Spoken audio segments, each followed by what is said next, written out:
for coming back for another episode. I'm C. And I'm T. And we are CNT TV. Okay, so today's episode is going to be a great one. We are going to get into all things Kamala Harris, the new Democratic nominee for the presidential run of 2024.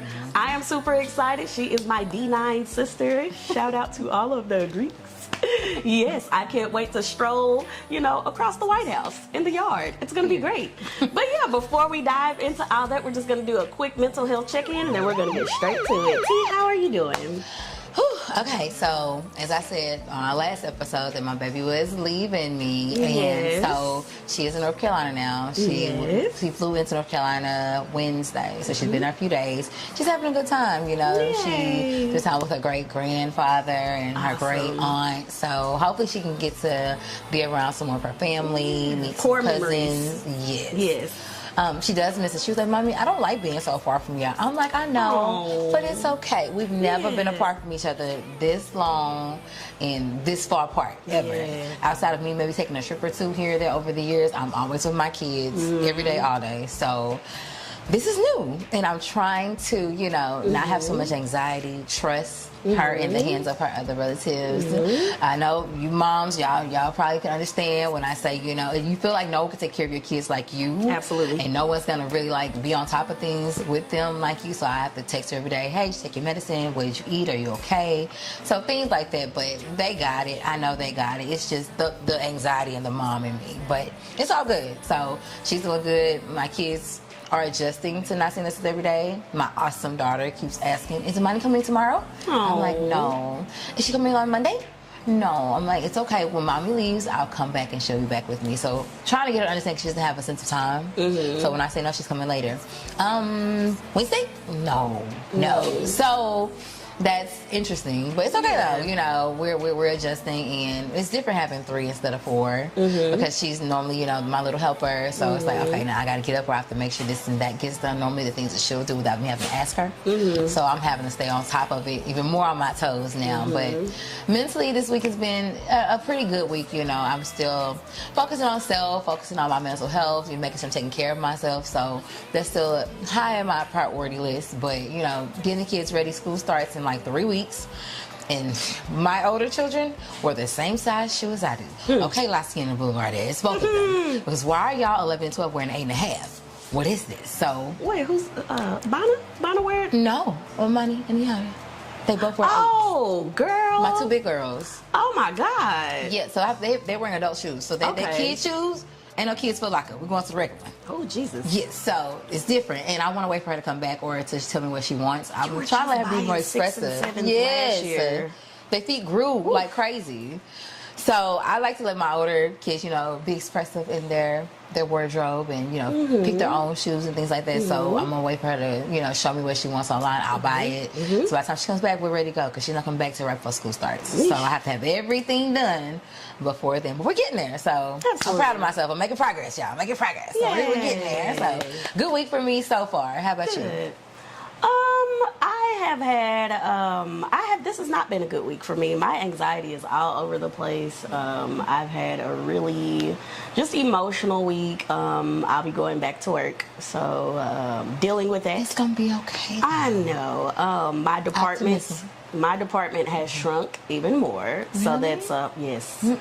So it has shrunk even more. So I know when I return back, it's going to be a lot of work for the 3 of us that are still there. It's going to be a lot of us for our department.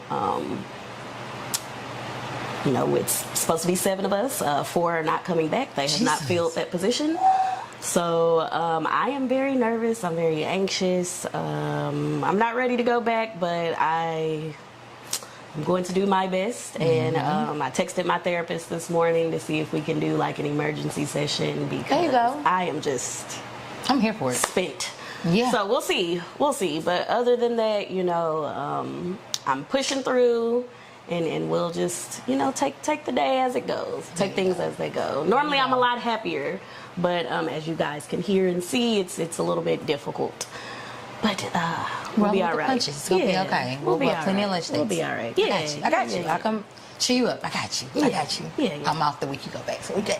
Yeah. Yeah, I got you. Good. I got you, girl. I got you. I got you. I promise. That's a good thing, though. Lunch is an hour and a half, so that's the good thing. More companies need to do that. Yes. And I'm in favor of 4-day work weeks. Yes. Baby. Yes. I'll be jumping for sure if I can have 3 days off every week. You know who's also in favor of the 4-day work week? Vice President, who will soon be Madam President, Kamala Harris. She is not Kamala, Mr. Trump. It's Kamala. Yes. She is currently running as the Democratic nominee for President of the United States. And this is so exciting. The way that the tides have just turned, the way that so many people are just scrambling, they're trying to find a horrible image of her to spin. But Absolutely. The good thing about her is that she's owned everything, and she's always owned everything. So everything that they try to throw out, she put out a long time ago when she became an attorney general. Right. She put all that information out. And I do want to clear up something for undecided voters, especially the black voters. I want y'all to lean in. Just lean in real quick. I know that there's this common misconception that she, incarcerated a large group of black people. I do want to make some clarifications to that, and you guys can look this up. This is our public record, so you can look this up. Under California state law, they do have the 3 strikes rule. So if a person committed a crime, even if it was a minor traffic violation, if that was their 3rd strike, the California state law says that the minimum time that they can get is 15 to 25 years. So if you already had 2 strikes and you got your 3rd strike, and then also the people that were entering into those pleas were already coming in with a plea of guilty. Right. They were just trying to get a reduced sentence. So she honored those reduced sentences at 15 to 25 years. She did not pass that law. She did not make the 3-strike law. Y'all need to take that up. But she has to abide by it. Yeah, she has to abide by it as the attorney general. So I do want to clear that up, because a lot of people are like, oh no, she put all these black men in jail. She did not put them in jail. Unfortunately, they were on their 3rd strike, and that was the California law. If y'all want to blame somebody, y'all can blame the Reagan administration, which she was not practicing law at that time. So, But anyways, pick your battles. Yes, pick those battles. But anyways, I'm excited about her running. How do you feel about potentially having a woman in the Oval Office? Because we had something like this with Hillary when Hillary was trying to run. Unfortunately, Hillary won the popular vote, but she did not get the electoral votes. College, right. So it's looking good though with her, because there are a lot of people in the electorate positions that are in favor of her. But so enough about that. Or my political spiel. How do you feel? Because I can go in, but how do you feel? I'm excited. Yeah. We're gonna put it out there. Before Biden dropped out, I was voting for him. It just is what it is. I know some people don't like to talk about who they're going to vote for. I was. I voted every year that I've been able to. My first time that I was able to vote was actually in 2008. I had just turned 18. The Obama administration? Yes, ma'am. Me too. High five.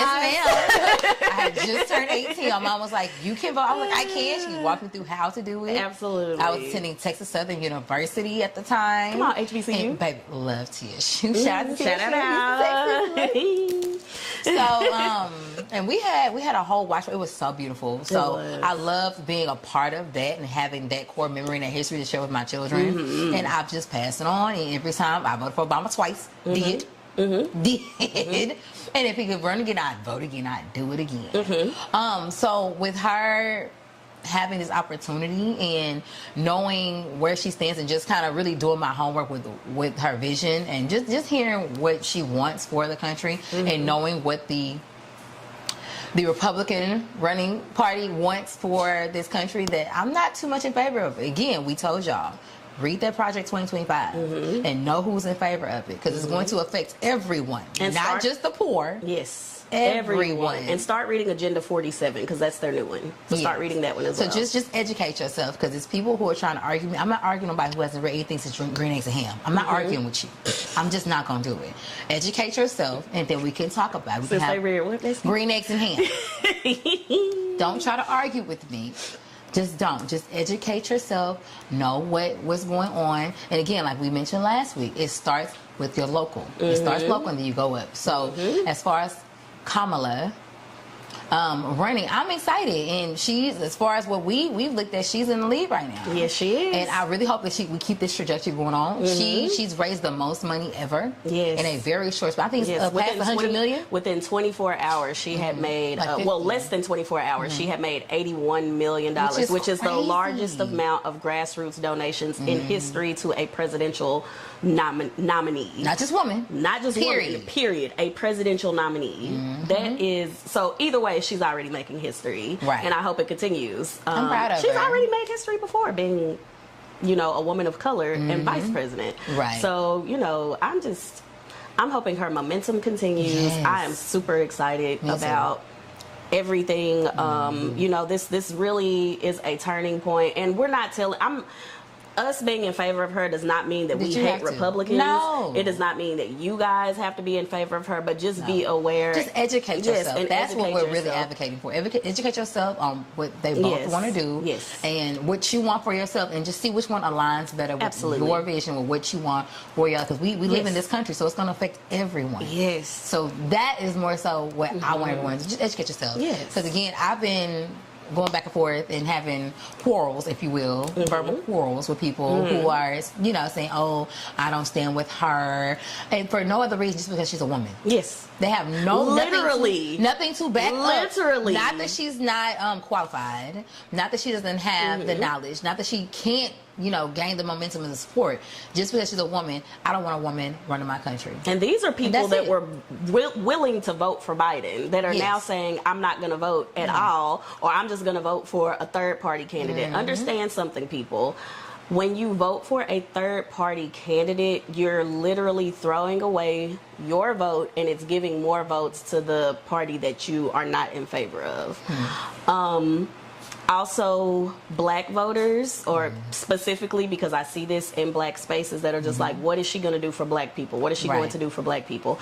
Understand this. A presidential nominee that's running cannot, the country we live in, they cannot come out and flat out say, I'm going to do this for black people. But you need to look at what they want to do. I want to close unemployment gaps. I want to help fix the housing crisis. I want to help have better health and wellness and maternal health. These are things that affect black people. Now, I just said 3 things that she is doing, but I did not specifically mention the word black. Unfortunately, there are people in this country that will get turned off and will be like, well, no, I don't want to vote for her because she's just doing this for black people. The president is for And we are not the majority, y'all. We're not. Let's just keep it a buck. We're not. We're not the majority. So even if she were to cater solely to us, we could all go out and vote, and she's still not going to win. No. So it has to absolutely affect everyone. It has to be in the betterment of the country and move the country forward. Yes. That should be the goal and the key. Like, yes, we're black women. Of course, we want things to be for the betterment of us, but as a whole, because we're all Americans. So I want her to make America better. That whole make America great again, that's not what that means. No. If you think that's what that means, do your homework. Do your homework, yes. Because it has nothing to do with making America great again. And people are sitting here saying, oh, well, what did Donald Trump do for us? Oh, he gave us some money. And y'all do realize, because of all the money that came out, the U.S. Treasury Department did not want to approve that because the crisis with COVID was going to happen regardless. Look at what we are the in the administration sat. They knew that crisis was coming. The administration at the time did nothing until the crisis happened. And then were last on the... Literally, we were one of the last countries to even try to give people anything for unemployment, for people that were losing jobs, for people that were losing. So the $1,200 that everyone was getting, guys, that's the reason why inflation is happening now. Well, that's the reason why inflation is happening now, because that was money that we didn't have, so that put America into a larger deficit. And now the reason why prices are up, that had nothing to do with the Biden administration. They had to recoup that money that went out during the... But again, these are things that y'all can Google. We just trying to educate These are things that y'all can Google. It's on there. You can even use your Chat GPT and ask it. You can ask AI, and AI will tell you the same thing that we are telling you. Please understand, there's no such thing as free money. No, it's just you got to get that back. You got to get it back. Yes, that's just how the dice roll. And that's not a Biden administration thing. That's just the American economy thing. We have to get that money back. So in order to get that money back, unfortunately, we have to raise the prices on everything else, so the government can recoup that money. Food, gas, housing, everything. So in hindsight, was that $1,200 really worth it? Just really sit with yourself and think about that. Was that $1,200 worth where we are as an economy now. And it could have been worth it In the time, for in some the moment. people. Yeah. In the moment, though. Yes. But this is the thing. For a temporary, like a small gain in the moment, and then thinking about where it's going to take you longevity, you have to kind of wait, checks and balances, you have to weigh it out. And is it really worth where we are as an economy as a whole now? No. Was this $1200 worth it? Because we're all suffering. Yes. Even the richest of the rich are still kind of sort of suffering. So we're just trying to figure out as a country and as a people what we can do, what is the best option. And in our opinion, the best option for our country is VP Harris. Yes. And she's going to get my vote. And I don't Obama's endorsed it. I saw former President Barack Obama and Michelle did give her, the full endorsement. There were over 150,000, I think they said, women on her Zoom last night. I'm so jealous. I didn't know about it too. I didn't either, but we're going to get on that next one. Oh, absolutely. We are going to definitely get on that next one. I'm really looking forward to this, guys. You can respectfully disagree with us. Please keep it cute in the comments. We will delete and block you and report you if you do not. So please keep it cute in the comments. I don't have anything to say about former President Trump. No, good, bad, or indifferent. I have nothing to say. Yeah, there were some things that his administration did do that were nice. Right. But for the betterment of me and my future children, and for you and your children, for the betterment of me as a woman who is a black woman in a country that still has black women on the bottom of the totem pole, I would like to see an administration that is going to do something that will protect me and my birth rights, my health rights. Right. If you do not look at Project 2025, please, guys, look at what it says about maternal care, what it says about birth care, and what it even says about mental health care, because there are a lot of people SSI, who Medicare, do not Medicaid. believe certain mental health, that don't think that anxiety is real, they don't think depression is real. So please educate yourself and look further into that. And with her being a sped teacher and me having an awesome kid, they're trying to do away with those programs too. Yeah. All of it. So we don't know what's going to happen to those children. My cat wants to be in the video, and my dogs are getting upset. But you know what? That's a good time for us to wrap up this video. Thank y'all for joining in on the Political Talk. We will see y'all next time. I am C. And I am C. Bye. Bye.